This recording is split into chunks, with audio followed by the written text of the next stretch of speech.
Dans le domaine culturel, il y a une originalité qui est encore plus marquante pour notre territoire, c'est le développement d'un cluster qui rassemble donc les diverses structures de l'économie sociale et solidaire qui interviennent dans le domaine culturel. Il y en a plusieurs, plus d'une dizaine.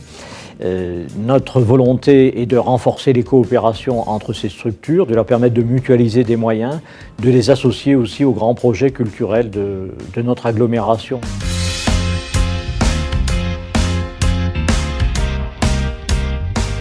Culture et coopération, ça regroupe un peu plus de 10 organisations, majoritairement des associations culturelles et quelques entreprises. Alors dedans, il y a des lieux de spectacle, des cinémas, des compagnies ou encore des structures de production. Et cet ensemble réalise un budget annuel de l'ordre de 3 millions d'euros et emploie 300 salariés, tout contrat confondu.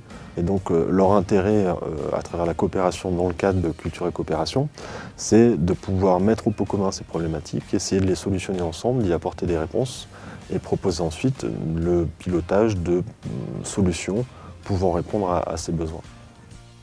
Je pense que dans un secteur culturel où on retrouve beaucoup de petites structures, dans une précarité économique, le fait de mutualiser, de se regrouper nous amène de la force, de la crédibilité, des compétences et nous permet de répondre à des projets, à des appels à projets, voire même de créer certaines choses là où une structure isolée n'aurait pas eu cette capacité. Le travail de culture et coopération, il a été conçu sur la notion d'écosystème.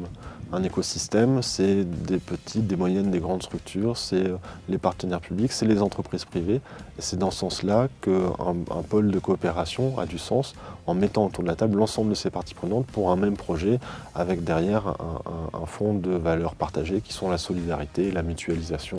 La condition, c'est qu'elles soient en situation de coopérer parce qu'il faut aussi favoriser ces phénomènes. Ce n'est pas toujours simple dans l'économie sociale et solidaire comme dans le reste du secteur économique, mais c'est notre rôle en tant qu'agglomération, en tant que communauté d'agglomération porteuse du développement économique, et puis leur faire bénéficier aussi des moyens financiers, de nos interventions financières qui parfois bénéficient à d'autres secteurs.